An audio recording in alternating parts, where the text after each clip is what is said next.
more REIT owners taking a closer look at how this provision could be used for their portfolios. Yeah, absolutely. I think it's going to be interesting to see how that applies. And Craig, question for you, without getting this is difficult because this might get really complicated. So without getting, I think, too much into the weeds, you know that we've all had a lot of conversations with private REITs who are looking at the types of investors that they have in their groups. And this may even apply to non-REIT entities or investment groups or syndicated funds. But Craig, you and I have worked with these groups who are then looking at maybe bifurcating deductions. So let's say you have a group of investors who some of them have a really high tax liability, a lot of taxable income, whereas others, maybe they've got some institutional money, or maybe they've got money that's coming out of IRAs. So the deductions, either through depreciation with cost segregation or something like 179D, really has no value to those particular investors. So, we've had those discussions, as you know, with some of our private REITs and our other investment groups about the potential for bifurcating some of these deductions and maybe making it to where the investors who can use the deductions could claim some of that while others don't. Do you think that the 179D sort of application to REITs, do you feel like that's going to create more interest in maybe bifurcating some of that stuff? It could. It's an interesting question. I'll just put it out there that, the 179D is competing with other concepts like bonus depreciation and other deductions that are available, which could be large or larger. There hasn't been a lot of appetite for REITs for looking at kind of allocating, but those that are private, like you mentioned, do have the ability to have some upstream structures that are above the REITs where you can actually allocate the benefit out. So these changes with 179D could actually have more interest for them now. So you're exactly right. This could be of interest to private REITs. Mm-hmm. Okay, good. Yeah, I think that may be something we might end up in conversations with some of our investment groups. So Lauren, shifting gears a little bit to now the allocation and the expansion to going into nonprofits and churches, where did this direction or pressure come from to add in these implications or these other organizations? This is something that we've been working on for a long time. Actually, for I think as long as I've been working on 179D, this has always been something that folks have wanted. So it was great to finally be able to get over the finish line in this most recent package. Yeah, absolutely. Yeah, like I say, we used to get, for years, as long as we've been doing this, which was since the onset, that's always been the question is why? But I do all, especially with architects who specialize in churches or nonprofits, it's always been a pretty big question. We're going to run one more poll question here. So those of you looking for CPE, just quickly, what topics are you most interested in? This is helpful for us to spend time on those things you guys want to know. Let me check out some of these questions. Steve asked the question, does designer mean the building architect, or can it be the lighting designer in the case of lighting renovations? Lauren, I don't know if you guys kind of talked about in changes or legislation, any changes to sort of the definition of designer.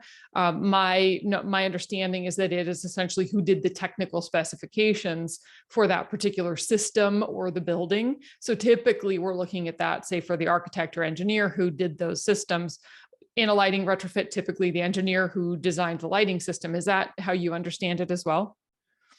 So the legislation that was just passed is a little thin on details. And I think that a lot of that is going to be worked out through IRS guidance. It's going to probably take a little bit for that to happen.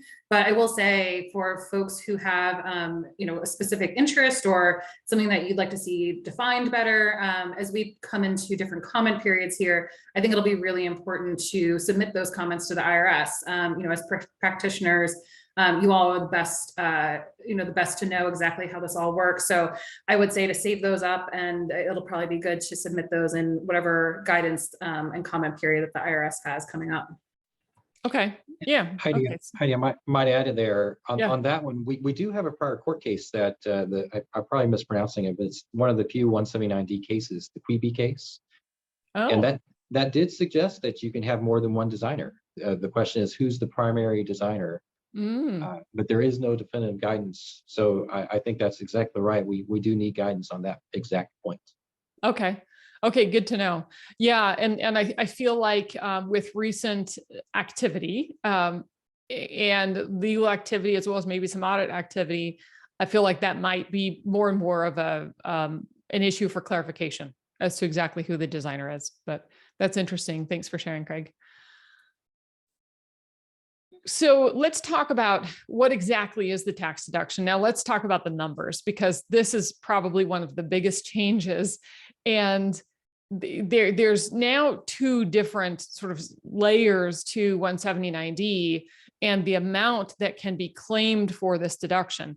Previously and through the end of this year, so keep in mind this goes through 2022, which we know that there's a lot of interest in what's happening going forward. Keep in mind that the 2022 projects are going to be on next year's 2022 tax return filings.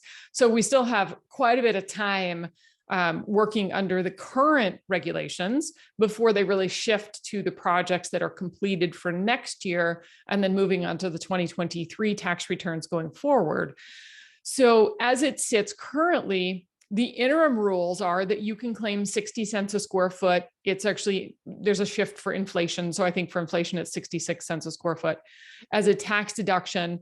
And it applies to 3 individual systems: your interior lighting, your HVAC and hot water systems, and the building envelope. So it's 60 cents per square foot per system, or a total of $1.80 square foot for the whole building. This is really what it's been since the onset of 179D in 2006. It has been applicable for new construction as well as retrofits of commercial buildings and high-rise multifamily projects, which are considered 4 stories and higher. So low-rise has not qualified for the 179D deduction. The deduction can also be claimed retroactively up to 3 years. So keep that in mind. Sometimes we deal with entities who did not know or have not claimed the deduction. It can be claimed retroactively and they can take that deduction. Now, going forward, this is really where we're seeing a significant change. And, I was listening to, actually, Lauren, I think it was one of the programs you and your team put together about prevailing wage, and really talking about how this is probably the biggest change we've seen maybe ever, in how for the first time we are seeing our government shift tax incentives that are tying to wages and tying to what are jobs, essentially. So it's not just the black and white metrics of energy efficiency. It's not black and white as to, we're modeling this and you achieved X, and so therefore this is the number. It's now tying in the fact that we want to know that we are driving certain jobs through apprenticeships, through paying fair wages, as to whatever those may be in certain regions. So it's really interesting that, in this whole bill, it applies to many of the incentives, not just 179D, not just 45L. My understanding is that it's really to any of these incentives that they're rolling in all these different areas, that you now have this prevailing wage that's sort of tied to the ability to claim the deduction or the bonus deduction. So in summary, I'll kind of summarize this, and I'm going to let Lauren kind of expand on it a little bit. But the base deduction, first off, not including prevailing wage, is that you would start at 50 cents a square foot if you meet energy savings of 25%. There is no longer an interim rule. So there's not based on lighting system, HVAC system, or envelope. It is the whole building system in its entirety. And if the whole system model achieves 25% energy savings, it would qualify for a 50 cent per square foot deduction. Then anything above that 25% savings would be 2 cents per square foot for each percentage point above 25%, not to exceed $1 per square foot. So if you achieve 50% savings, you would get $1 per square foot. Now understand, this is quite a bit lower than what we've seen. So 179D historically has been $1.80 a square foot. So now the base deduction is only $1 a square foot, quite a bit lower than what we have had it for since the onset. Now we have the bonus deduction, which essentially gives you 5 times the benefit, but you have to meet the prevailing wage and apprenticeship rules, which we've got slides in here. We're going to really dive into what that means and try to give you as much information as we can. But in essence, the sliding scale starts at $2.50 per square foot for energy savings of 25%. Then anything above 25% gets 10 cents per square foot for each percentage point above that. Then it would cap out at $5 per square foot for energy savings of 50% or greater. So 5 times the benefit if you meet the prevailing wage requirements. Keep in mind, in both of these, you are always capped out by the cost of your improvements. So the tax deduction will never be higher than what your cost or your basis is in the improvements that these pertain to. So that is one limitation, but otherwise the bonus deduction is significantly higher. So Lauren, interested in your thoughts on how this evolved, because I mean, this is quite a bit different than what we've seen for all the previous years. It really is. I think that the Biden administration really placed a priority on the use of labor. And this is something that we've seen in different bills, not just in this one, where there's really kind of an encouragement to make sure that you're using certain labor and meeting certain wage requirements. I think one of the other big things in here too is the change in the energy savings percentage. Coming out of the 2020 bill, that had increased the ASHRAE standard to the most recent that was approved by the Secretary of the Treasury. And there had been a lot of concerns coming out of that having to achieve 50% above, the most recent energy standard will be really difficult to meet. So another really important piece here was that was dropped to 25%, which will hopefully make it easier for some projects to qualify. And one other part I didn't drop in here, but I read something about was that I think now I believe that solar will also tap into sort of the energy savings. So are you familiar with that portion of it, that if they're adding solar to a project, that's going to roll into the total energy savings as it ties to the whole building? So I have not looked into that piece specifically. I know there's been some discussion about how it might kind of calculate into the energy usage and things like that, but I have not seen anything more concrete on it. Okay. Yeah. And just reminding everyone on this webinar, we anticipate more guidance, and we'll chat about that as well, is that a lot of this stuff, there is still some gray areas to it, and we don't have all the details on what this means and necessarily on the application of how in practice we'll verify some of these regulations, particularly prevailing wage. But the energy standards, are a little bit different, but I think will make sense. Hey, Heidi, can I address the labor issue? Yes, please. So, and it's worth keeping in mind, this legislation has been a couple of years in the making. In the original version of it, a lot of our listeners probably may have heard of, which was the Build Back Better Act. And so, we started in the multi-trillion-dollar range with this overall bill. And even the kind of labor application of the prevailing wage and other labor rules to the tax credits and incentives in the legislation went through changes throughout the process. So at one point, there was a serious proposal that would have only made 179D available if projects complied with the prevailing wage and apprenticeship rules. I just got a poll question. You need to. Yep. No, I figure I'll just let this run in the background. It's an easy one. Yeah. So, at one point in time, it looked like this provision would not have been available at all unless there was compliance with the prevailing wage and apprenticeship rules. Mm-hmm. At the end of the day, as politics often works, we ended up with a compromise. And you have this policy of the base credit and the significantly larger credit if you meet the wage and labor standards. And I think that's basically a reflection of the fact that there's just competing objectives at play in the drafting and negotiation of this legislation. So a lot of people that are very focused on the energy savings and climate aspects of it would have preferred to have rules here that were really aimed at maximizing utilization.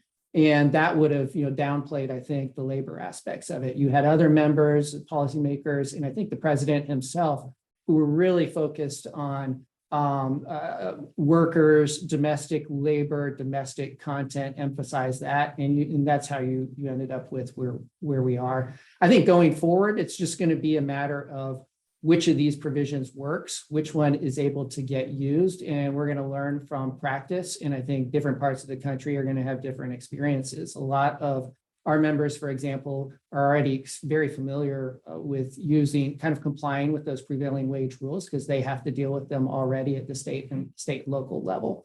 Other parts of the country, it's completely new to, and just even understanding what is the applicable prevailing wage? Where do I go to get that information? How do I comply with it? Those are all very difficult questions that are going to take some time to unpack and get people adjusted to. But clearly, the dollar numbers and the incentive factor and the subsidy level is such extremely greater in the context of the labor compliance with the labor rules. There's going to be a tremendous incentive to try and comply with those. Yeah, it certainly looks that way. And I agree with you in the conversations that I'm having. It's really fascinating because I've talked with people in certain areas, certain states, who have said, oh yeah, this is easy. We already comply with that. We have to deal with this on certain projects. And then on the flip side, I'm having conversations with people in other states who are saying, well, then there's no way we're going to qualify. We're nowhere close to that. And so it's not even worth even looking at it again because this is so far out of reach. It's just not even reasonable, which I've found really fascinating. And for me personally, this prevailing wage is really new. This has really been kind of a deep dive into understanding what all this means and the implications. So I think you're right. It's really interesting to see over which states and which areas regionally are already kind of operating under this mechanism and others, which this is entirely new. So it's creating a pretty steep learning curve. Absolutely, Heidi. And the people that are familiar with them, I mean, they tend to be used in the context of federal contracts in Davis-Bacon rules, in compliance when working on public works projects. You don't have many jurisdictions where these rules have been applied outside of kind of government-funded projects and commercial projects. So this is a whole new, working in a whole new world here, where people that are traditionally just doing commercial private sector projects wouldn't have ever even thought about these rules are going to be faced with them, and they're going to need help in understanding and interpreting them, I think, going forward. Yeah, that it certainly appears to be the case. That's our experience so far, and we'll await that additional legislation. Here's just a tax deduction summary of what was on the previous slide. But looking at, again, the efficiency gain over the baseline. So you either have your base rate or you have your bonus rate based on beginning a minimum of 25% energy savings.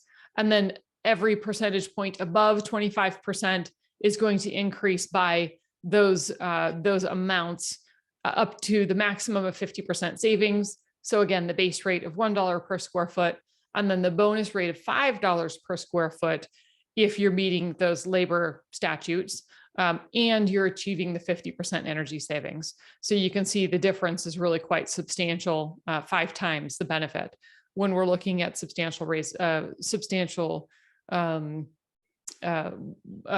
versus, or apprenticeships versus, or prevailing wage, versus just the standard. Now, looking at the comparison, when we look at the energy savings, this is what Lauren had kind of alluded to in regards to the changes that occurred in 2020. When they made it permanent at that point, they said that now the ASHRAE standard, again, 90.1-2007, or the standard from 2 years prior to the start of construction. And also historically, there's been a lifetime cap in place. So you could only claim 170/90 one time for a property, for a building. The changes that we're seeing now really relate to, I know that on our end, and Lauren, we deal and do some lobbying as well on our behalf, on our side and for our customers. And a lot of that was that this is not necessarily reasonable, because once we hit the standard in place 2 years prior to the start of construction, if we're looking to achieve the previous results of 50% energy savings over this ASHRAE standard from 2 years prior, we were finding that these buildings were not qualifying. So essentially the 179D really was just not applicable. So I think that's likely what's then happened with this new bill is that now 2023, now it's still staying as is through the end of this year, but starting next year, they've revised it to say that it's the most recent ASHRAE 90.1 standard approved by the secretary that was in place 4 years prior to the building being placed in service. And I thought that was kind of interesting that they made that change. So what is your feedback on kind of the discussions that led to this decision? Similar to what you said, we received a lot of feedback that folks were concerned that the process of designing and starting to work on these projects, there was a lot longer lag time than just 2 years. So it would be really difficult to kind of be in the midst of your planning and then turn around and kind of have to adjust based on the more recent ASHRAE standards. So I think that the 4 years prior to the building being placed in service gives a little bit more of a lag time. I think this also had to go back, goes back to a preference expressed from IRS. In terms of how to specifically word that. I believe the wording recommendation from that came from them directly. So that's part of the reason why it was written kind of exactly the way it was. But I think that the way the legislation was written with respect to mentioning the most recent of the ASHRAE 90.1-2007 also stemmed from some concerns kind of in that interim period between 2020 and passage of this bill with what ASHRAE standard was in place for that time. So that language is meant to kind of clarify, from 2023, when this goes into effect, until that more recent ASHRAE standard is approved, what standard exactly should be used in that interim time, because it typically does take a little bit of time for the Secretary of the Treasury to formally approve the ASHRAE standard, so that's ready for use. Mm-hmm. Right. So does this go back retroactively to 2021 and 2022 projects? So it is still sitting at it's still, as it's listed here, 2 years prior to the start of construction. So we're comparing against that. So because this was a reconciliation bill, it wasn't able to look back. It's just a forward-looking bill. Mm-hmm. So this really only applies to tax years after December 31st, 2022. So for projects kind of in that interim timeframe, there's been a little bit of a question. Back in, I think it was July, there was an IRS practice unit released, which is used by auditors looking at 179D projects. And they did mention ASHRAE 90.1-2007 being the standard that they were looking at, but that is not official IRS guidance. So this is actually something we've been working on for a while to get some clarity on this. I think some people have moved forward with projects. I think others have held back. So we're trying to get something a little bit clearer from the IRS, but I know they've got a lot on their plates right now. So it's taken some time to work on that. Yeah. Yeah. Okay. Yeah. I know that we also had identified some gray area in that space for the last couple of years. So, at least for 2023, projects completed in 2023 and prior, or post after that date, we'll have clarification and know specifically that these are the standards we're modeling against. Craig, you had identified that the opportunity here to do a 3-year cap, which essentially allows someone to continue to claim the deduction every 3 years, depending on activity. Do you want to kind of touch on that one? Sure. So we're really talking about the retrofit rules here, and in the past, currently and in the past, 179D was a one-shot, come in and look at your energy efficiency. Now with the retrofit rules, essentially you can come back and redo, as long as you're meeting the energy efficiency, you can basically come back every couple of years and maybe have another chance at this deduction. So that's a huge change. It's a big change, actually. We've had a lot of projects over the years that could have benefited from this. So I think it's unclear how to meet the standards every few years, but there are projects that will, certainly. Yeah. Yeah, it's really interesting. And to your point, Craig said, well, this is great for you guys because now you can just keep going, going back on projects every 3 years to capture that when there's been improvements. So it's kind of interesting, but yeah, that's a big win for businesses that continue to upgrade and improve their buildings and help reduce energy, especially as these newer components continue to come out. So big win on that. Currently, the new construction must model at least 25% of the more efficient over ASHRAE 90.1 2016 baseline to qualify for an incentive on this sliding scale. So actually I said, see next slide, that was the previous slide. So we have that sliding scale. So 2016 is essentially what we'll be modeling against beginning next year. Is that right, Lauren? Beginning for 2023 projects? I'm not sure about that one. Okay. Okay, we'll have to clarify on that. So, okay, let's run a quick poll question before we jump into the prevailing wage, because this is going to have even more interesting. Let's see. Oh, this is an easy poll question. Just simply making sure everyone's hearing with us. Falls in the air. You guys ready? Oh, wow. I was gonna say, no way, sunshine makes me happy. And look, they're all saying, bring on the fall colors and sweater weather. Very nice. Good job. Okay, everybody answered that. Heidi in Washington, we're in the middle of false fall. We're Yeah. expecting second summer next month. So Yeah. we don't actually believe fall is here. That's kind of, we have our 12 seasons of the year, and right now we're in the middle of false fall. So. Isn't it? It's amazing. You know, I'm in Utah right now, and it's been 87 degrees. So it's been interesting fall for sure. So, okay. So now we're going to dive into prevailing wage. And for me, this is where it gets interesting. So the bonus deduction, and this is applicable to both 179D and 45L. So we're going to talk about 45L as we continue to move through our slides. But the bonus deduction is requiring that certain prevailing wage and apprenticeship rules are met in order to get this 5 times deduction or the larger credit for 45L. To qualify for the bonus deduction, it's defined as projects have to pay prevailing wages to laborers or mechanics employed by the taxpayer or the contractor and subcontractor that install equipment. And they have to satisfy the apprenticeship hiring requirements, which start at 10% of hours in 2022, then increasing to 15% in 2024. So essentially, if an employer has 4 employees, they need to have 1 apprentice.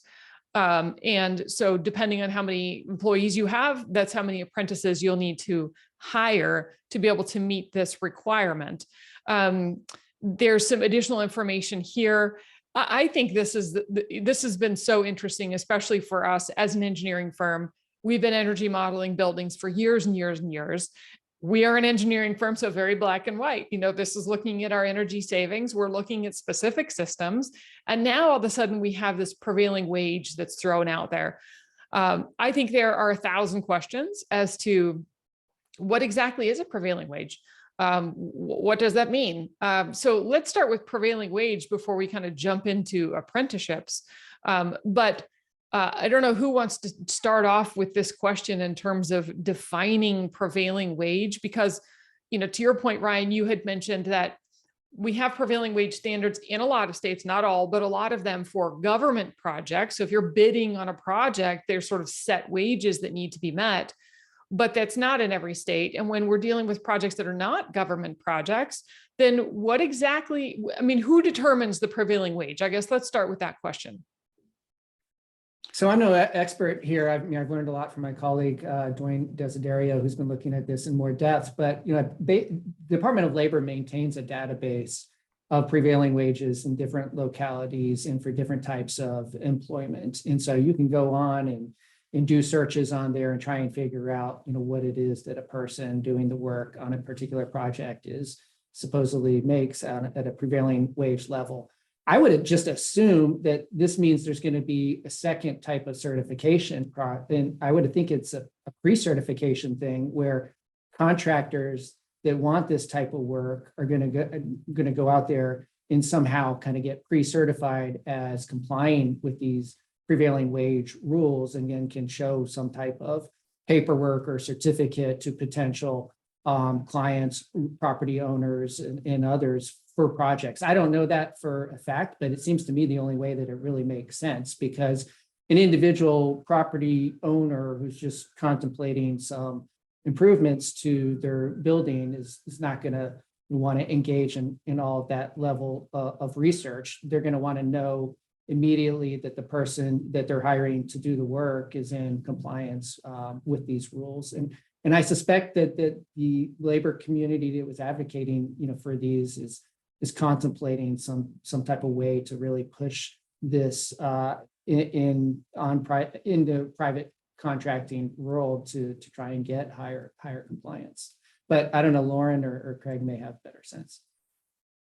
Yeah, I think for 179D, one of the interesting changes that was made in one of the last versions prior to passage was the change from construction to installation of equipment, which I think is a lot more appropriate in the 179D context than construction, because that raised a lot of other questions. But I think that this is one of the ones where we're really going to be leaning on the guidance because there are so many questions here. And I wouldn't be surprised to see separate, I think, guidance come out on this, because it does cross so many different tax credits. And I think they'll probably, if I'm just speculating here, probably have to do that sooner than later, just because there are so many questions related to it. In the bill, there's also some opportunity to cure any issues that do arise as well. So, if you were applying for the bonus deduction and realized that there was a laborer who wasn't paid prevailing wage, there's a penalty and an opportunity to make that correction, so you can qualify for the higher deduction, which I think might be helpful as people are starting to figure out how exactly to implement this in the workplace.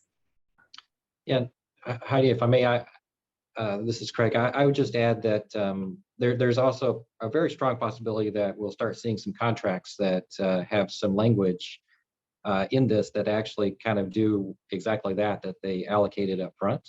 And probably put some clawback provisions in there. So I imagine there might be some sort of contract analysis like we see on other tax projects, where you may have some contract language that guidance could key off of, right? So those folks who are at least doing the bidding process might actually be able to work in some contract language. But yeah. I mean, just at a basic level, though, a property owner is not going to be wanting to police a contractor's compliance with these rules. Presumably, there's going to be something that the property owner can rely on, that the contractor is making some attestation or getting pre-certified or meeting some requirement that's going to be built into these Treasury rules surrounding these labor standards, that is going to streamline the process and probably provide a pool of potential firms and laborers and contractors to do this work. Yeah, well, in our conversations, that's what we were anticipating as well. Just doing our initial dive and figuring out what this is going to look like, is it looks like really the best bet will likely be proactive planning. And to your point, Craig, really looking at putting contracts in place beforehand as projects are started to outline the requirements for prevailing wage and outlining what that is. My understanding in my research, and on the next slide, I've got a couple of websites as resources for our audience today. So you guys could use that and follow some of these links. But my understanding is that there are prevailing wages kind of outlined for construction, for very specific industries and different types of laborers. But in cases where there are not, that it's not necessarily a statute outlined. And I think, Ryan, you had mentioned this, that prevailing wage is essentially just, what is the prevailing wage? What are people on average paying for a typical position? So if we have, we'll just use the example of an LED lighting company, because I know for a fact I have a number of them on this webinar today. So if we're looking at an LED lighting retrofit and you have installers, if it's not outlined, my understanding is that they can then submit that to the labor organization there locally or in their state to submit what the prevailing wage is, or what they're paying for laborers doing that type of work. And then and I believe that that's kind of how they then set prevailing wage. Does that kind of follow your understanding? Well, I know my understanding is that at least at the Department of Labor level, they conduct surveys and they get a lot of feedback from actual businesses and employees. My sense is that most of those surveys, tend to be from unionized shops and workers. So I don't know how well those prevailing wage levels that are reflected in the DOL surveys necessarily reflect wage levels that are paid in purely private, contract firms specializing in that area. And so I think that's, one of the things where there's going to be a lot of focus going forward is making sure they have the best information on what, like you said, prevailing wage just means the average wage paid to workers doing a specific type of job in a specific locality. And it's not meant to be high or low. It's just meant to be, this is the average that a worker typically makes in this area. And so making sure that those are accurate seems to me very important. And I'm not sure that the current, DOL surveys are necessarily reflective of the overall marketplace. Yeah, interesting. Well, and I think a key point is that it is based on the region and the area. So this isn't something that's a national average. Someone in New York doesn't necessarily have to be required to pay the same wage that they're paying a laborer, or than someone who is, in Utah or in Nebraska or in an area where wages and cost of living are significantly lower. So we're always going to be looking at that on a localized level at what is truly the average wage for particular positions. So maybe that's comforting for some individuals as they're working through this. So with that, then the second application is this apprenticeship requirement. Lauren, do you want to expound on the apprenticeship requirements? Sure, happy to. So for this, I think as we mentioned earlier, if you employ at least 4 or more individuals, you'd be required to employ at least one qualified apprentice. And I think that this is something that some folks are concerned about. There are not as many apprentices in certain areas than others. So in trying to kind of meet these requirements, trying to figure out the best way to do that. I did think it was interesting. They did include kind of a good faith effort statement. So that way, if you request a qualified apprentice and the program either does not respond to you or denies the request, that you are able to sign off on that based on whatever guidance will be issued by the IRS. So, I think that this is another piece of the labor requirements that are in a lot of these bills. I'm kind of pairing these two pieces together. So, I think going forward, keeping an eye on the IRS guidance, and I think also kind of keeping data on how exactly implementation of this goes. If you're finding it's very challenging in your area to meet these requirements, or it's impacting the number of projects that you're able to do, I think keeping that data and being able to communicate that, to the IRS and others in policy discussions, next year and moving forward, it's going to be a really important part of kind of this iterative process of continuing to reform and make sure 179D is as effective as possible in achieving its underlying goals. Yeah, it's good feedback. I did find a couple of websites, and I thought that this PDF offered by Apprenticeship USA, this is the main governing body of apprenticeships. I thought it was interesting. They were talking, and they have statistics on this website about the number of apprenticeships that are currently in place, and apprenticeship programs that are in place for different job roles. These two websites, sam.gov and apprenticeship.gov, both are incredible resources for both this prevailing wage issue as well as this apprenticeship component. In my understanding and in my research, there's also a lot of discussion or explanation in there that requesting an apprentice is part of the process of going in here, but that companies who have, they don't necessarily have to have 1,000 employees, but if they are a company that has some locations and they spread out across a few states, they can start their own apprenticeship program and have that, I guess, certified through apprenticeship.gov and create their own program. And then they've got their apprentices that they're putting up through that program. In the big picture, I think this is ultimately, again, driving trades. I think this shift away from a big push to a college degree is the only way to go. there is much more of a push towards blue collar workers and saying, look, this is another option, is to come up through an apprenticeship program and become a journeyman and essentially become licensed in one of these trades, and helping to really grow that aspect, particularly where we're in this strange labor market that we've been in. And obviously with unemployment and then the difficulty with finding workers in general has been really one of the biggest issues, I think, in every industry that we work in, everywhere from the CPA industry all the way out through architectural design, but also in the trades. So any guidance or feedback there in terms of, how we see this, I guess, driving trades and education through this apprenticeship program? So one interesting thing that happened this past week that may be of interest is under the Trump administration, there had been a rule that had allowed creation of industry recognized apprenticeship programs. And it basically would allow associations, trade groups, and other entities to be recognized entities. The DOL submitted a final rule, I believe it was last week, that would actually repeal that. I think that there was some concern that there was duplication kind of between this effort as well as registered apprenticeship programs. So we've been taking a look at this, and we're still kind of on early days in understanding it, but kind of curious to see how that's going to impact the ability to get apprentices, especially now that there's such a focus on this coming out of the Inflation Reduction Act. Yeah, really interesting.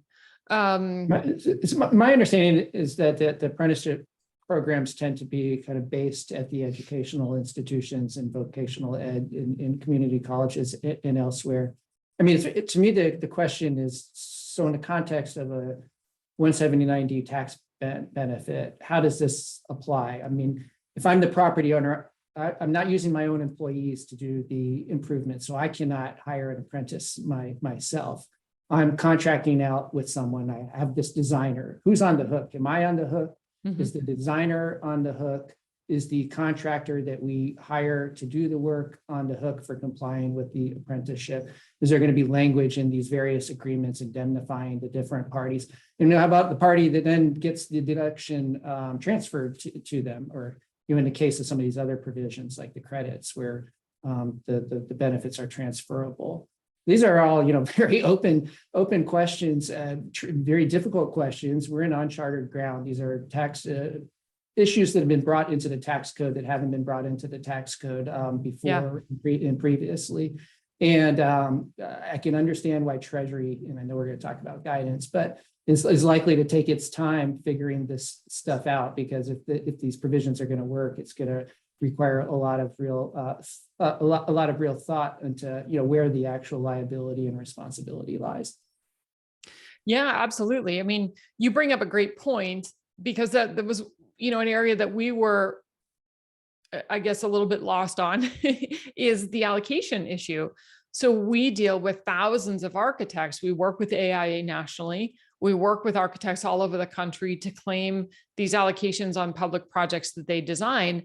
Now, granted, the states that have prevailing wage requirements, it's already in place. And so in order to get the contracts, the contractors are required to pay prevailing wage, at least in those states. But then my question was, all right, but an architect who's claiming an allocation for a deduction, I cannot imagine will have access to all of the wage information for every contractor and subcontractor that worked on a project that they were simply the designer for. Like, it just seems like such a stretch into territory that's totally different than, again, the black and white of energy efficiency. And how does this all tie together in a way that we can actually certify and verify that a project meets all these requirements? Yeah.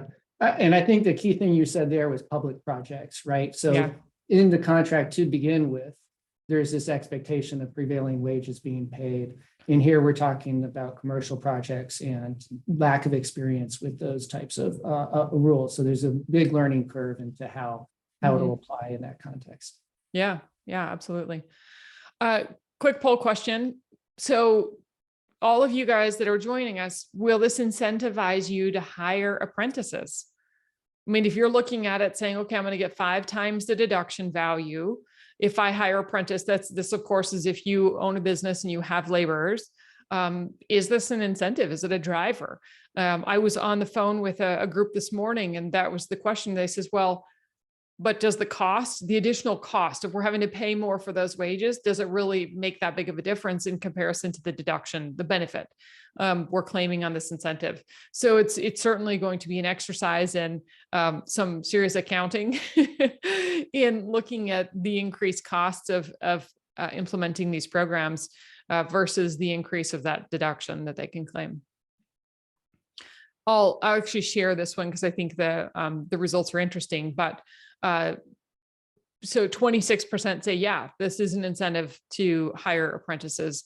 25% say no, and 49% say haven't decided. And I think that 50%, it's, to all of you guys, I think that's where we're at, is without more information and clarification on how exactly do you do that and what's available or how difficult is it to implement a program like this would ultimately be the determining factor for moving into that apprenticeship space. I mean, I have a lot of friends and clients who run small businesses who are in construction or in trades. And, this is all, for a small business, these are things that are completely foreign. So again, pretty steep learning curve. All right, so moving on, we're going to shift now a little bit to the qualified retrofit plan. We talked briefly about this. I probably should look at questions actually before we jump over to this, because I'm guessing we have some questions relating to apprentices. So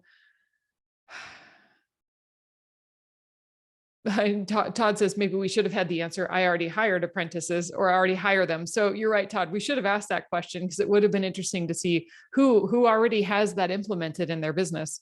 That would have been interesting to see in that answer. So just looking at a few of those, we have a number of questions here. So Jeff is on the line. He says prevailing wage for an electrician in Houston is $43 per hour, almost a 50% bump. So Jeff, I'm assuming you're saying that that's 50% higher than what an electrician is actually being paid. And so, yeah, if the prevailing wage is $43, certainly, does that make sense to get a 5 times higher deduction to increase all of your laborers to meet that prevailing wage? So exactly what we're discussing is really needing to look at the accounting metrics behind what makes sense and what these are. Someone else says, my understanding is that you must use union labor, that prevailing wage is code for union labor. Do you guys have a response to that? Because that's not been my understanding. To some of the discussion that we've been having, I believe DOL's prevailing wage website provides some guidance on that. So my understanding is that it's not a requirement and that it's more in terms of just meeting the prevailing wage for the locality. Mm-hmm. Yeah, George, that's been my understanding as well. In what I've read, in the discussions I've had with some of our other professionals, that it does not necessarily mean that you have to use union labor. Certainly when we're looking at different states that have the prevailing wage requirements in there, they might relate to union wages, but it doesn't necessarily mean that you have to hire that out. And that's my understanding. Again, certainly waiting for clarification. I think that we'll see in the next, hopefully 6 months or so. Okay, so back to qualified retrofit plans. A positive change for retrofits. So this allows a retrofit baseline. This is a pretty big change. 179D historically has applied to new construction as well as retrofits. However, the energy modeling was essentially the same. We have always modeled against the ASHRAE comparison standard. It was 2007 for years, and so that's what we're modeling against to determine how much energy savings has been achieved through those new installed components. The qualified retrofit plan now says that we have a retrofit baseline. So it's the building's own specific level of pre-retrofit site energy usage intensity, or EUI, rather than the long-standing ASHRAE comparison. So we're looking at the actual energy savings This is interesting because I think this is probably how it should have always been. This is, Lauren, if you were handy in this change, this is probably a really positive change that makes a lot of sense. But this is applying to buildings that are at least 5 years old. They must have a qualified retrofit plan in place by a professional engineer or architect. So I'm assuming some type of sort of an energy model, assumed energy savings by installing certain components. And then the deduction can only be claimed after 1 year in service, and the results of the plan are achieved and verified through a final certification that is made 1 year after implementation. I think I read that it needs to be certified by a professional engineer or architect, that it does in fact achieve those sort of the goals that were outlined in that original retrofit plan. So Lauren, any feedback on kind of how this change came about and the motivation behind it? Yeah, I think to your point, I think this will help a lot more buildings qualify. That this was an important piece of trying to make sure that older buildings have kind of a more relevant standard to be able to measure against, rather than the more challenging standards for new construction. So I think that this was a really important piece of all of that. I know that we lost kind of the partial deductions, being able to kind of take those deductions for the specific pieces of lighting, HVAC, and building envelope. So, hopefully this will help to some extent, especially for people who relied on some of those partial deductions. Yeah, I would think so based on the projects that we model. This is where my understanding is also that it's in this retrofit plan, and now we need to verify this, but my understanding is that this is where it will roll in and also consider things like adding solar panels and adding other energy efficiency components or sustainability measures to the building to reduce its overall, EUI is essentially what's measured. And so if that's the case, that's another positive change in my opinion, just simply because this is really comparing how much savings we are specifically saving in this building versus the previous standard, which again was comparing against ASHRAE standards from say 2007, a sample building, versus what it then achieved with the retrofit. So it wasn't really comparing. A lot of people don't realize that, but it wasn't comparing against itself. It was comparing against a sample building. And so now this qualified retrofit plan would do the comparison against itself, what is currently installed. Once the new fixtures are installed, then what will the energy usage or savings be at that point? The one downside, I think, is now it's not being able to, you cannot claim the deduction when the components are installed. You claim the deduction a year after installation, once it's essentially been proven that you were able to save and meet those standards that you were reaching for. And still the same percentage scale that we looked at. So 25% to 50%, depending on all of those factors, still the baseline or the bonus, depending on whether you've got prevailing wage or not. So all of that still remains true. It's just that it's going to be based off of this versus the ASHRAE comparison. So that's the difference between the new construction versus the renovation or retrofit plan. So interesting development on that one. Over to, or back, I guess, to the REIT conversation we kind of started with, Ryan. You had mentioned earlier the stat you said about the amount of property that REITs own. The stat that I pulled is that REITs own approximately $4.5 trillion in gross real estate assets. And to your point, I think those often tend to be the really nice buildings. They are usually the really beautiful skyscrapers downtown. They are large, very, very, very large manufacturing warehouses and facilities that we find all over the country, a very large scale. So the expansion of 179D to REITs, it's not that they couldn't claim it before. I think that there were just a couple of changes, one being the earnings and profits fix that essentially allows the 179D deduction to reduce earnings and profits in the year of installation. So previously it required a 5-year carry period. So the deduction then for 179D could be applied year one and go against their earnings and profits so that the REITs and the shareholders can receive more immediate financial benefit from the deductions. As a firm that's done the energy modeling for 179D for ever since its inception, this was always been a big one, is that REITs own a tremendous amount of real estate. And in many cases, either they're building those or they're doing major retrofit plans. And they really have never claimed 179D. So with the amount of real estate that they own and the lack of interest in claiming that, it's a benefit that just hasn't really provided enough direct savings to them to make it worth pursuing that. So Ryan, again, I think you had mentioned that your group was kind of instrumental in kind of expanding that a little bit, but do you feel like that is enough to drive the interest in their claiming these? Well, it makes it relevant. It makes it relevant, at least, whereas it had zero relevance previously. But a much bigger issue, I think, for everyone, REIT or non-REIT, is going to be the issue we just discussed, which is the expansion in the retrofits. The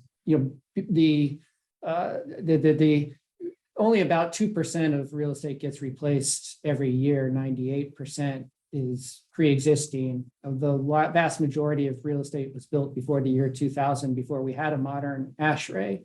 So the notion of having to hit a standard that is 50% improvement over existing, the most recent ASHRAE, is really not something that is achievable for buildings that are 20, 25, 30 years old or so. So that effort to get a retrofit, a model that works in the context of measuring against your baseline energy usage, is an idea that we've been working on for years. It goes back to legislation introduced by Senator Ben Cardin from Maryland. It was included in the House version of the Build Back Better Act, and but for maybe some of the labor aspects of it, I think that just the foothold in the code in allowing for a measurement of energy improvement over baseline is going to be hugely important. And in terms of climate savings and energy emissions, we know that the older buildings have the greatest energy usage and the most room for improvement. Mm-hmm. So it didn't make much sense to us to have provision that was largely focused on new construction when the biggest polluters are the older buildings. So that's a really positive element. On the REITs, the change essentially makes the deduction eligible to flow through to the REIT shareholders, which is useful. I think that we will continue to pursue transferability of the deduction, similar to what applies for public buildings and for now tax exempt owners of buildings. We think that would make a lot of sense for REITs, because that would allow the benefit to be kind of retained at the entity level and then reinvested in the business of commercial real estate. It's not clear necessarily that the shareholder is always going to be aware of the benefits that are flowing through the earnings and profits fix, but it does make it relevant in a way that it wasn't previously. And fortunately, some of these other energy tax incentives, you do have transferability from REITs into a third-party potential buyers, unrelated buyers of those credits. So that's really important. But it's really the retrofit. I mean, the REIT industry, first and foremost, is a rental income, leasing income based business, mm-hmm. dealing with the existing buildings. And so making this relevant to kind of the existing stock of commercial real estate in the country is really what is the game changer. Yeah, absolutely. Do you see additional legislation in this area or related areas as it correlates to real estate or to even REITs? Well, if you want to get into that topic, happy to do so. I think what our view is that in addition to kind of having these whole building energy incentives, we'd like to see some component-based incentives where you do certain improvements. You replace your boiler or your HVAC, or you add a new lighting, and you get bonus or accelerated depreciation for a particular high performance upgrade or improvement to a building. And there is legislation introduced on that. There's bipartisan legislation. And so as we kind of get into a these next few years where cost recovery, bonus depreciation, expiration of the Tax Cuts and Jobs Act becomes bigger and bigger. I think that topic's going to grow more. But I do think transferability will continue to be a hot topic. The direct pay model hit resistance from Senator Joe Manchin. Otherwise, we probably have something like a direct pay option for some of these benefits rather than having to kind of go out and sell them to unrelated parties. So, we'll continue to see push in that area as well. Yeah, interesting. Yeah, it's going to be interesting to see how those continue to shift. And to that point, I don't know if anyone here, I mean, we've got a little bit of insider info. We're hearing word on the street about bonus depreciation, but of course, we do a lot of cost segregation, and bonus depreciation is a huge driver of real estate acquisitions. It's a driver of improvements in acquiring different components because of the tax savings. You're essentially getting a discount based on your tax rate. So with bonus depreciation beginning to taper next year at 80%, and then from future years, we've heard kind of word on the street that there is support for an extension of bonus depreciation back to 100%. That maybe could be even included in the appropriations bill, or anything moving forward. Does anyone here have any, additional information, any insights you can share with us?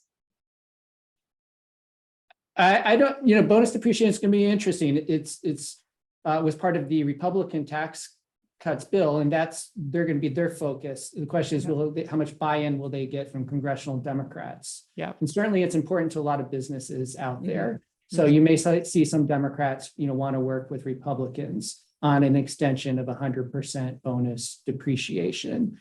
But I think there's going to be a lot of give and take. There's going to be a lot of trading back and forth on issues like bonus depreciation, child tax credits, and refundable tax credits, and in priorities for other members of Congress. And I would not be optimistic about seeing anything prior to the end of this year on that issue. I think it's probably going to, play out over the next 12 to 24 months. Right. And with bonus depreciation, I think being such a driver for purchasing and acquisitions and an economic driver, we're in a little bit of a downshift right now, right? Where it's like, whoa, what can we do to slow things down a little bit? Certainly makes me think that bonus depreciation is not going to be a major focus, at least in the short term. But it'll be interesting, to see here in the next year. And it's on a glide path, right? I mean, it doesn't go down from 100 to 0. I think it goes 80, 60, 40, 20 out. So it happens over time. Yep, that's exactly right. Yeah, I know we have a lot of people come and say, well, bonus is gone next year. I'm like, it's not gone. It's still at 80%, and 80% is a lot. That's still pretty huge, especially when you buy a building. So yeah, very significant. Okay, so we're going to shift gears now a little bit to a couple of other incentives. Section 48 investment tax credits, I'm not diving into. This is not our specialty. These are really all of the other energy property type sustainability programs that are included in this bill. I wanted to include the language since we are talking about investment and energy. All of this is included in the Inflation Reduction Act. With different credits applicable and bonus rates applicable for different types of production equipment. And here's a list of all those things, everything from wind and geothermal. I put this in here because it is one of the things that are now transferable. Essentially, you can sell these credits along with low-income housing credits, which we've got a slide on that we'll talk in a few minutes. So just wanted to kind of throw that into the mix. I don't think any of us on this panel are kind of, focused in this area. You guys can expound on this if you'd like, but I think we're all more on the 179D side, correct? Okay. All right, good. So I did put this in here that we believe solar panels will now be considered in the energy modeling for 179D and 45L. Previously had not. We at least believe in the qualified retrofit plans. I wanted to include a couple of slides for prevailing wage. We had discussed this in our conversations, obviously, about, look, some states have prevailing wage sort of wages set, particularly for government projects or public projects in these orange states. These are states that have those set. So if someone's working on a public project, it's really kind of already outlined and required in order to gain a contract for one of these projects. So I think when we're looking in those states, particularly for architects doing allocation letters, these may be states where it's much easier to qualify and verify that these are met and easier to qualify for the bonus deduction. The non-prevailing wage states may be the ones that could be a little bit more difficult. When we look at some of these, again, I spend half the year in Utah and half the year in Nevada. So I split my time between prevailing wage and non-prevailing wage. But some states also that are at will states, some of the conversations I've had with our clients is that if they're in an employment at will state, that, there is really no set wage that they're required to pay. So the concern is that they would not qualify for this deduction. But per our conversations up to this point, I think it's important to again note that just because there is a prevailing wage set and there's a threshold amount set for different industries or for different job roles, that does not necessarily mean that you cannot qualify for 170.90 or 45L, because on private projects, for someone who owns a building and is building that, it is simply looking at what is the average wage paid for that particular job, for that particular individual in the area, and what is reasonable. So I think once we have the clarification on that, certainly think that that's going to provide much more guidance and I think comfort to some people who have sort of just written this off already and said, look, we're not going to qualify because prevailing wage is just not happening in my company or with my employees. So it's a little bit of information there. And this kind of the consensus of what I've gleaned from you guys sharing your expertise. So shifting a little to 45L tax credits, which have seen a similar change now to 179D. The 45L tax credit historically, and now extended through 2022, has been a $2,000 tax credit per unit. Now, this is different than the 179D, which is a deduction. It still is for energy efficiency. This again the IRA bill has now extended it because it had expired at the end of 2021. So we're now extended through 2022. It is applicable to energy efficient residential homes and multifamily units that are 3 stories or less.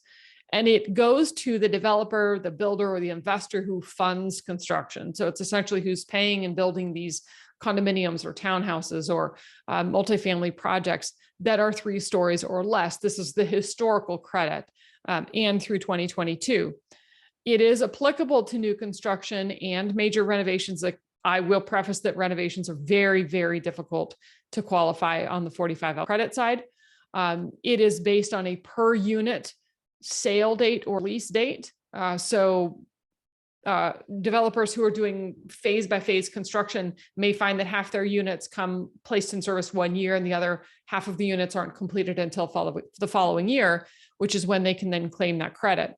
It does pass through to investors and requires, ResNet certification and a number of other testing that we historically have performed to certify these projects.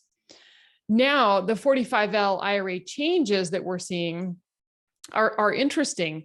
The allocation or the limitation of 45L only applying to low rise, so 3 stories and lower, has now been eliminated. So there is no height limit. So what that means is that if they are residential units and it's a 10-story building, we can apply the 45L credit to even a high-rise multifamily building.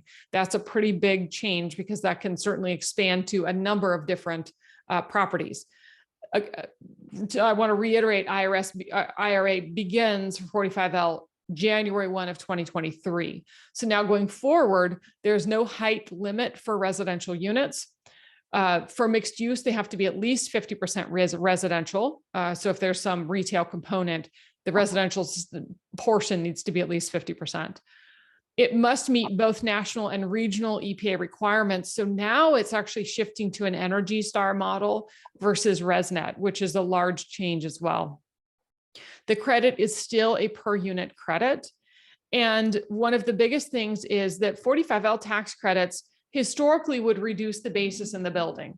And so if you take a large credit, it reduces the basis in the real estate. So for companies that are building low-income housing tax credit projects, reducing the basis by the 45L tax credit could negatively impact the low-income housing credit value, because the light C credit is based on the basis in the building. So now the 45L actually expanded to allow for these developers to claim 45L credits and still claim low-income housing credits.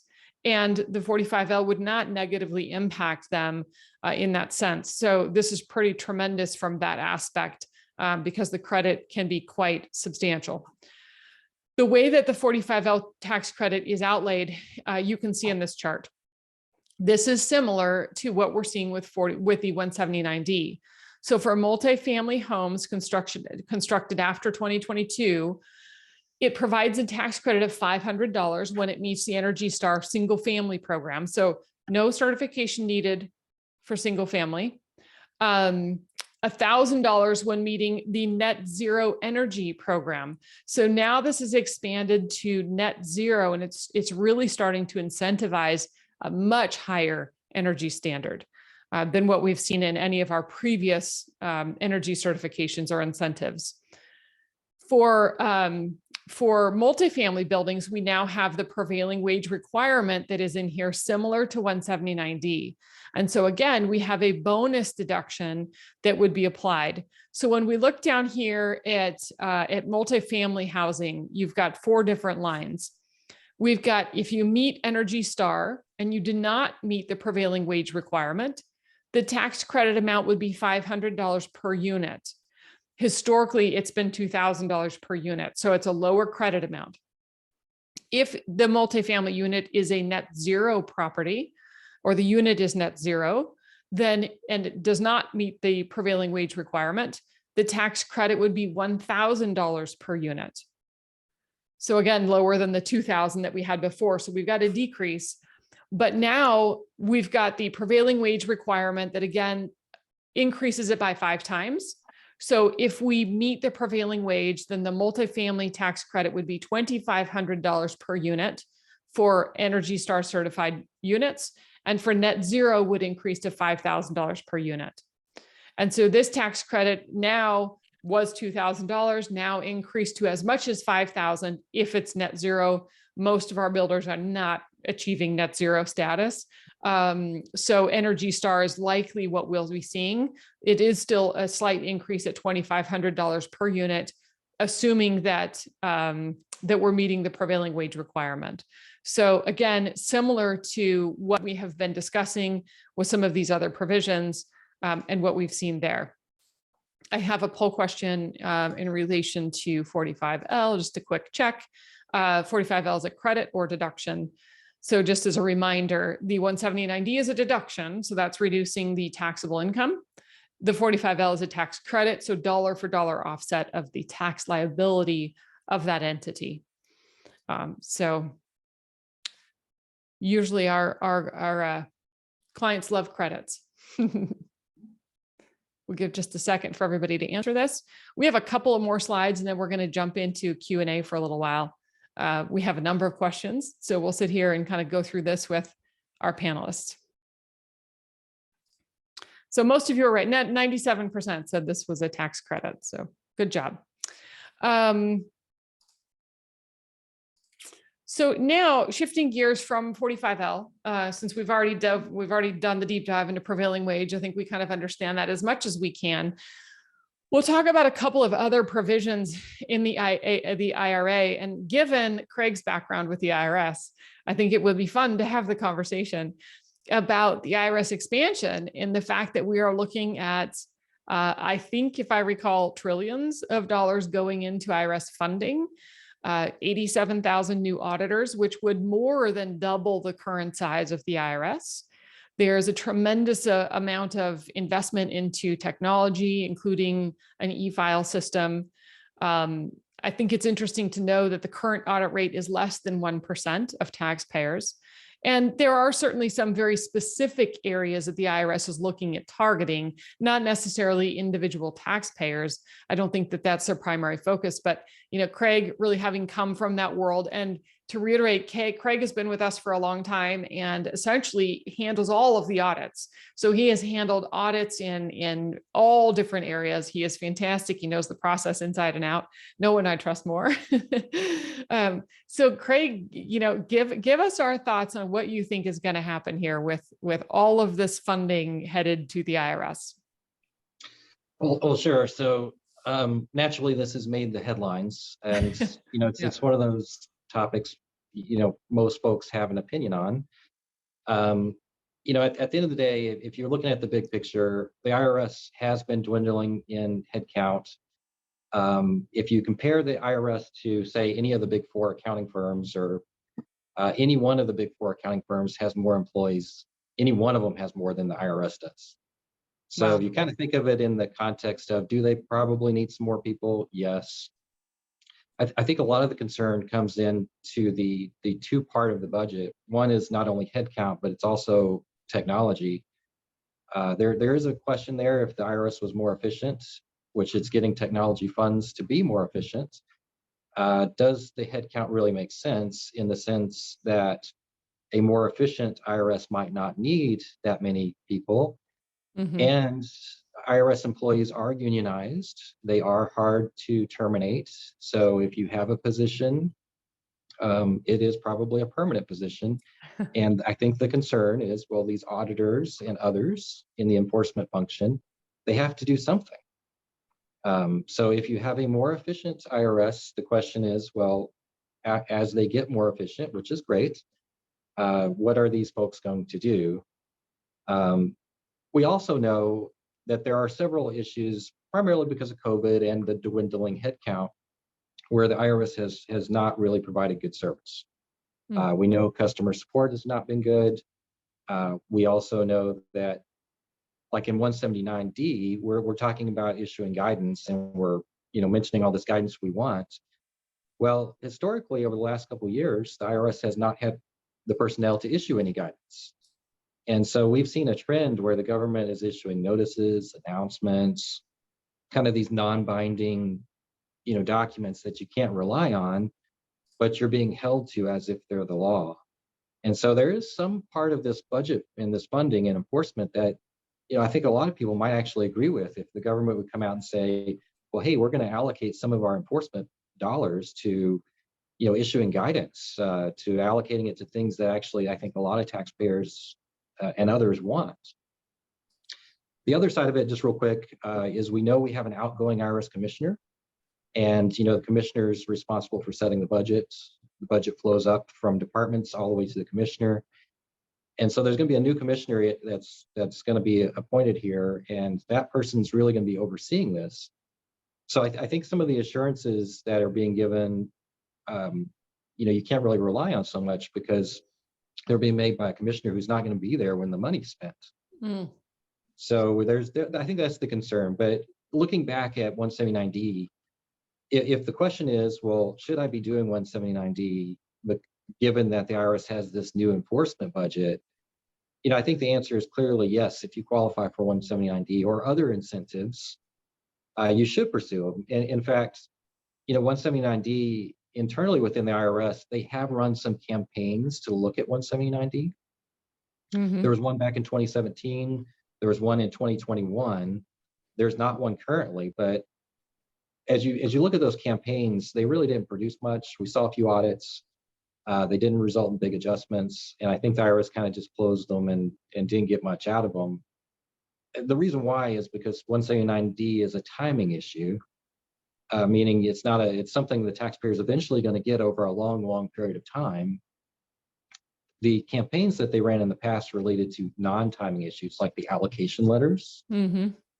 And so, as you think through, well, should I be doing some of these incentives? Again, my personal opinion is absolutely yes. If you qualify, I would not even factor in the new personnel.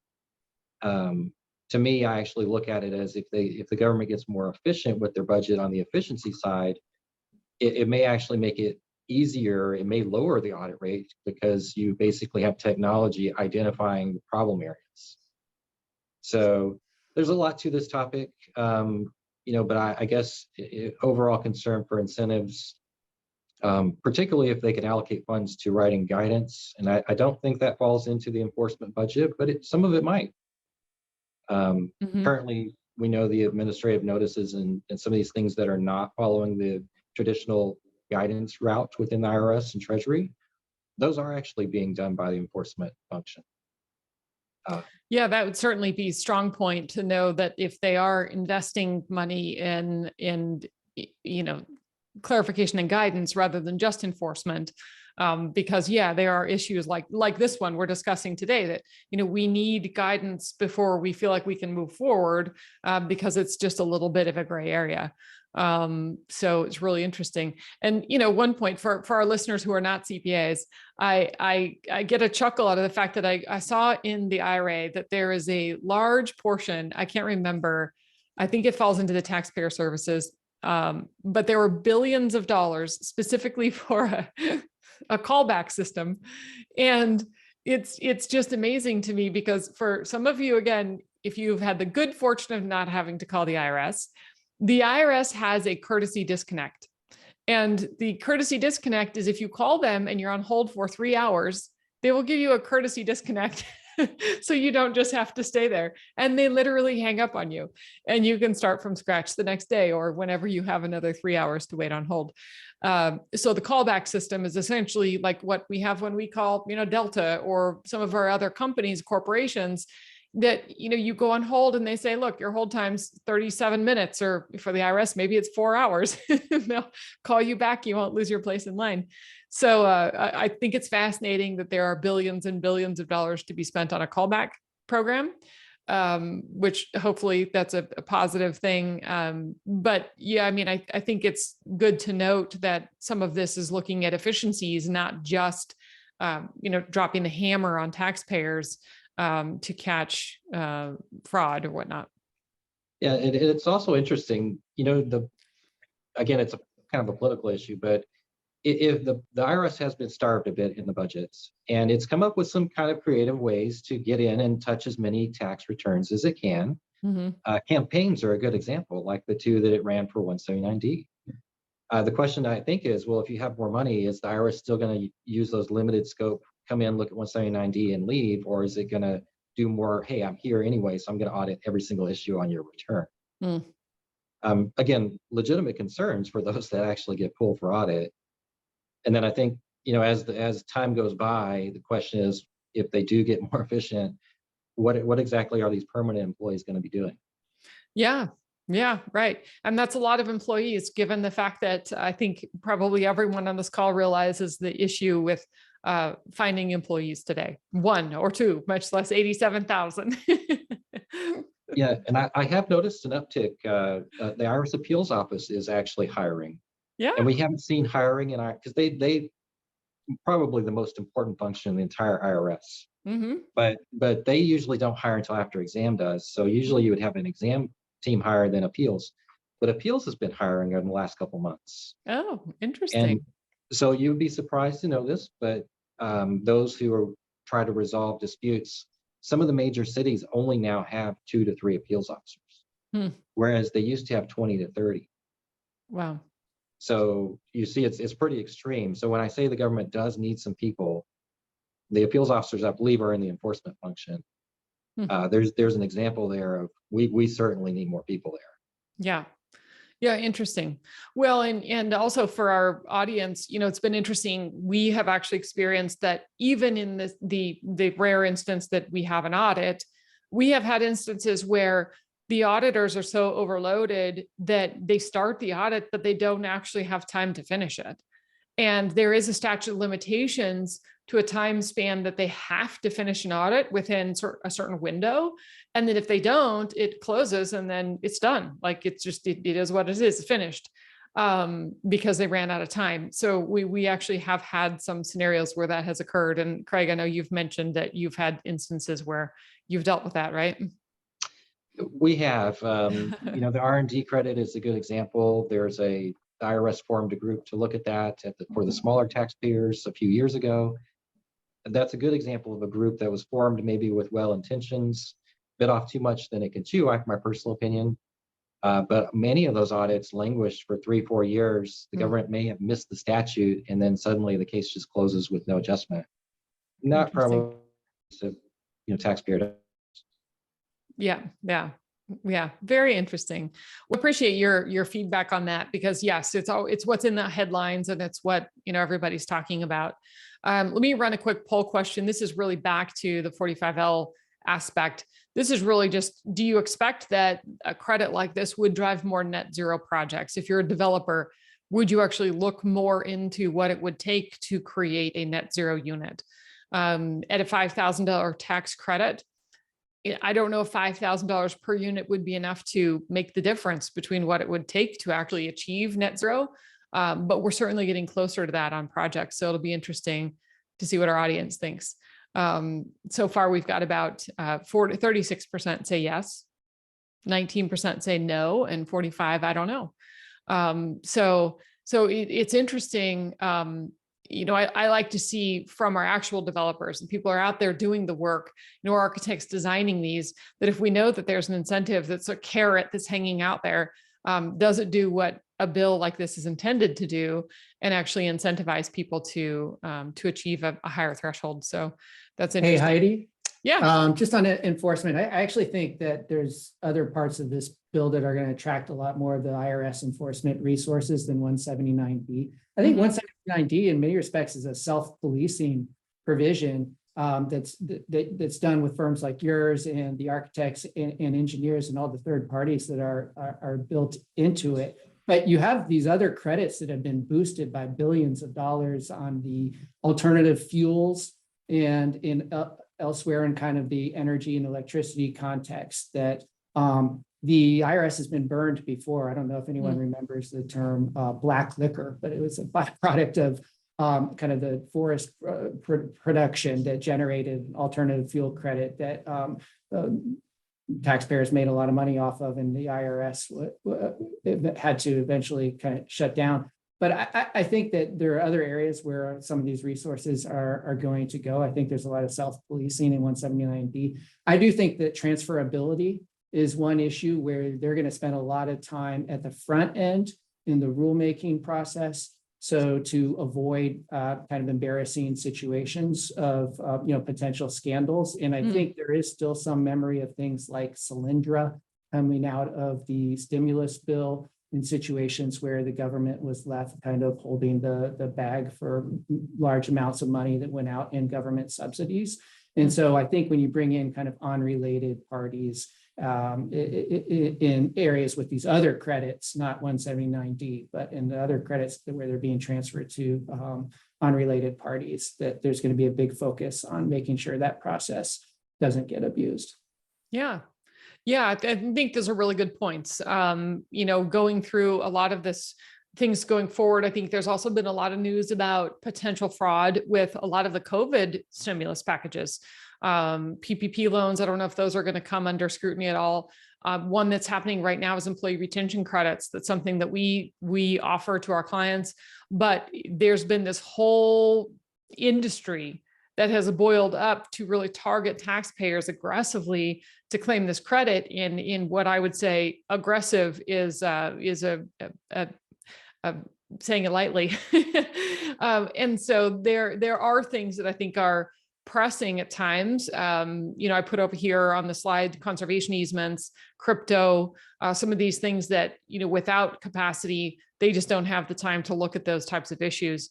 And so I would expect that those are going to be things that they will target more directly, and look at some of those things where there may be fraud that is existing. I even thought it was interesting, as the IRS has struggled to stay up to speed with the private sector on technology, when they said that, look, we're going to track, anything over $600 going through Venmo transactions, that I personally know many people who have businesses and they just run everything through Venmo who have never claimed anything.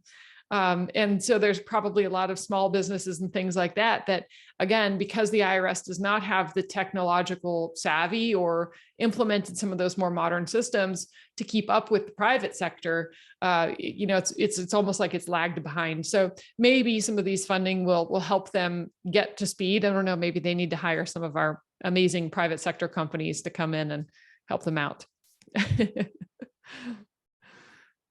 So, okay. So one last slide about other provisions, then we're going to do some Q&A. We'll have about 10 minutes of Q&A. But other provisions in IRA, a couple of quick things. One small one, the R&D tax credit expansion. We also deal with a lot of R&D research and development companies. The payroll offset, this is for startup companies. So this provision was passed in the PATH Act. I don't remember what year the PATH Act came up, 5, 6, 7 years ago. They added a provision for startup companies to offset payroll tax. What they did is they increased the amount to increase it from $250,000 limit to $500,000 limit after December 31st of this year. And it will also offset both FICA and Medicare on that payroll side. So this is good. This is a good expansion. Craig, do you have any comments on this? I know you handle a lot of R&D clients. I just think through the math. For me, you think, well, the payroll tax is 8 or 9%, at the end of the day. So to actually be able to offset that much of tax, I guess I can't see a lot of startups using it, just based on my experience. But to the extent they can, that's great. But I don't see a lot of them that could. Yeah. To your point, we have never had a client hit the $250,000 threshold on the payroll offset. So, because to your point, it would take a lot of credits to get to that level anyway. So small provision they put in there. I'd mentioned the low income housing credit, that the credits for 48, 48E, 45Y, we also talked about 45L, will not reduce the basis in buildings that are taking low income housing. And I had a kind gentleman say it is pronounced LIHTC. I mispronounced it earlier. And then lastly, the transferability of credits, which Ryan, you've been mentioning, that 179D is not transferable except for this allocation we've talked about when we have a designer. But these other credits that we've talked about here are transferable. And that's something that I think we'll likely see quite a bit more interest in, looking to maybe broker or sell those credits with larger companies that have a lot of this credit applicable, but they don't have the tax liability to use it. So they can go out to the market and essentially sell those to other taxpayers who might be able to utilize those credits. So transferring those will be significant. We've had a few of those over the years. But this really just expands that to this additional area. So we'll see a lot more of kind of that credit. I don't know if you want to call it a credit exchange or whatnot, but we'll see some benefits there. So with that, I'm going to run one quick last poll, and then we're going to do some Q&A. This is really just asking if you guys all want a little bit more information. If you want us to contact you, again, we will be sending a PDF of the slide deck and a link to the recording of the webinar. So if you want to listen, that'll be coming to you after this. So now jumping into questions, because we have a ton of them.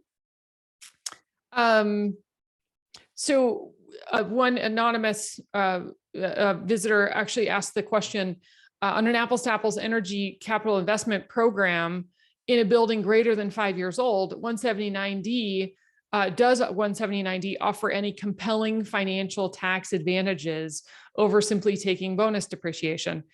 And that's a great question. So here's sort of the caveat. Typically, bonus depreciation does not apply to the systems you're installing for a retrofit program. So solar panels do, but typically lighting systems do not, because that is an improvement to the property. Additionally, windows, if you're replacing windows or a roof, those are improvements to a property. You typically do not qualify for bonus depreciation. So that is why we actually end up with the 179D deduction, which gives you an alternate method for being able to deduct something or write something off more quickly.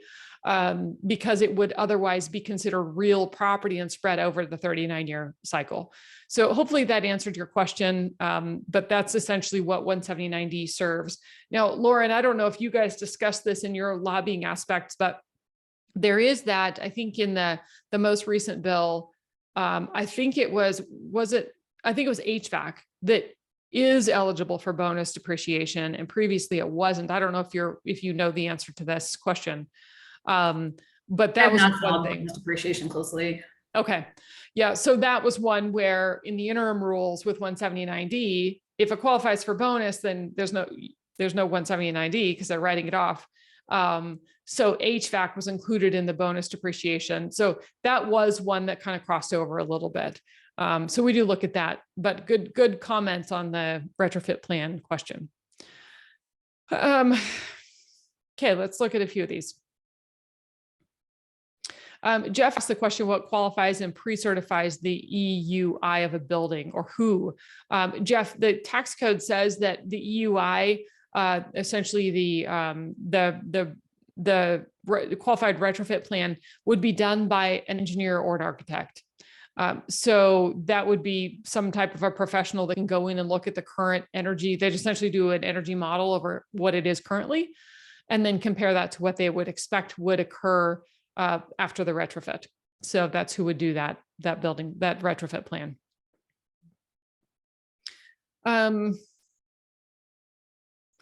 So here's another question. How practical for business is it for a business to shift in and out of prevailing wage based on a project?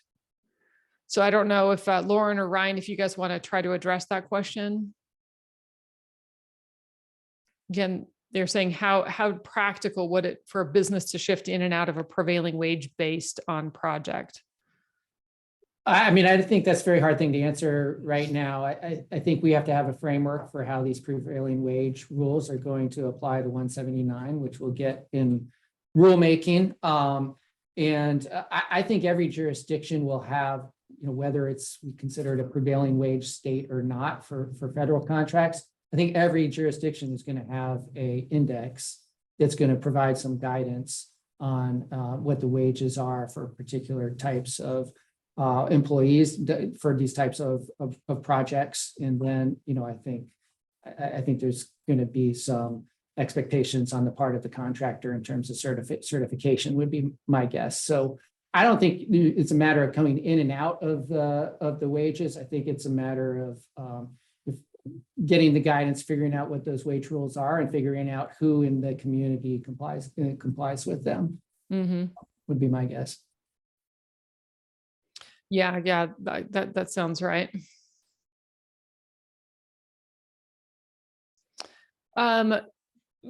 Scott asked the question, what paperwork or agreements do I have to have in place with a not-for-profit client to use their project, or can I simply submit it? So Scott, good question. When we're looking at allocation from any of the eligible entities, so a public entity, government building, nonprofit, tribal government, there always has to be an allocation letter. It's outlined in the code that you need to have an allocation letter, and it actually outlines what should be included in that. So, it's the project name, it's the address, it's the designer name, and then the point of contact of the project, a few different things. And it's essentially signing off on the fact that you were in fact the designer on file, or the designer who did the technical specifications. And so that essentially is what you would need to submit along with the certification that it meets the energy requirements. So in those allocations, that's what you would include along with the energy. Hey, Heidi, on that one, interesting note, we have had some questions on who is the proper party to actually issue those allocation letters, particularly when you get into buildings that are jointly owned, or the ownership is actually not as easy as, hey, here's the owner. Just noting that another area of guidance that would be nice to have. Yeah, for sure. No, I appreciate that. Yeah, and the allocation letter I think there's been some changes as of late. So, we do have a template as well. If anyone's interested in that, we can share a template that we use for allocations. Michael asked the question, we do many prevailing wage projects where contractors responsible for certifying the prevailing wage. In your definition, you note the taxpayer. Is the taxpayer, in our case, our firm, and therefore we are the company that is focused on the project, or is this, sorry, the type is off. Is this focused on the project's laborers? I think what Michael's asking, he's an architect. So I think he's saying that contractors are responsible for certifying that.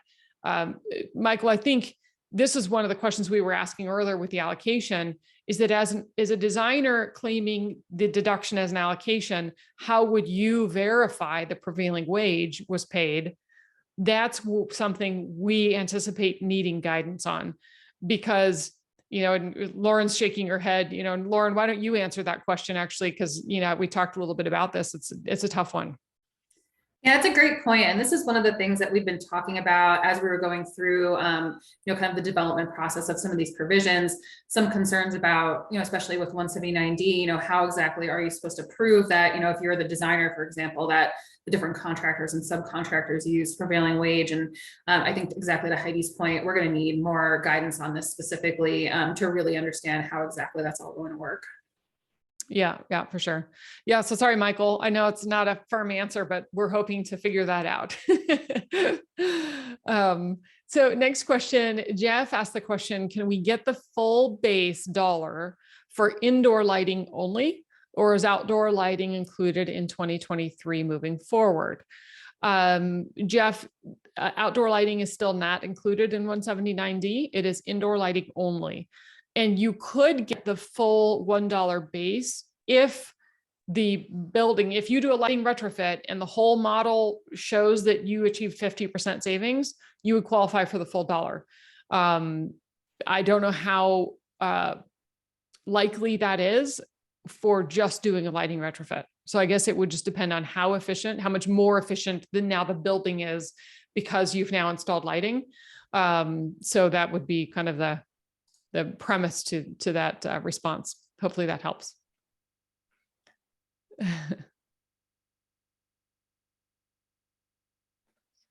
Okay, so a couple more minutes, but I think we might, we have 65 questions. And I don't know that we have time for too many more. Jack asked the question, which states will be easier or more difficult to qualify? I'm assuming we're asking really relating to prevailing wage. And Jack, you know, we kind of showed that state map. I honestly don't know that really even has any bearing on where it's going to be more difficult or less difficult to qualify. The prevailing wage is something we're still, again, as you can tell on this webinar, trying to figure out and waiting for guidance to clearly know how we're going to define that. But it should be based on what the current wage is in that state. So in theory, it shouldn't be more difficult for one area to qualify than another area, because it's going to be based on what's being paid in that particular area. And that's what you're working from. So hopefully that kind of answers it as well. So I think that's the final question that we're going to take today as we wrap up and hit the top of the hour. Lauren, Ryan, Craig, thank you so much for being here with us today. You guys are all fantastic, and we appreciate what you're doing and everything you do for the industry and for legislation and for the guidance that you could bring today. If you have any final comments, we're happy to have you speak up, and we will send a follow-up email shortly. Yeah, I'd encourage folks to keep an eye out for the guidance and to definitely kind of compile your thoughts. Engineer Tax Services is a great advocate. So, you know, send them to Heidi or whoever it might be on their team. But I think it's going to be really important to have all of your expertise and kind of practical knowledge, you know, as we try to work through these, through the guidance as it comes out. Absolutely. Heidi, I'd just say thank you for the invitation to participate. And I should have said previously, I know Engineer Tax Services is obviously very involved in the operational side of these provisions, but as I think you've mentioned, Engineer Tax Services is very active in the policy development side in working with lawmakers and policymakers and getting the right provisions in place to begin with, to give us something to work with. And so we really appreciate the partnership with Julio Gonzalez and the team there on this. So happy to participate in this afternoon. Thank you so much, Ryan. We really appreciate that. It's been a pleasure. All right. And Craig, thank you again so much for always being a great partner with us. And again, I wish everybody a fantastic afternoon, and thanks for joining. Have a great day. Thanks. Thank you.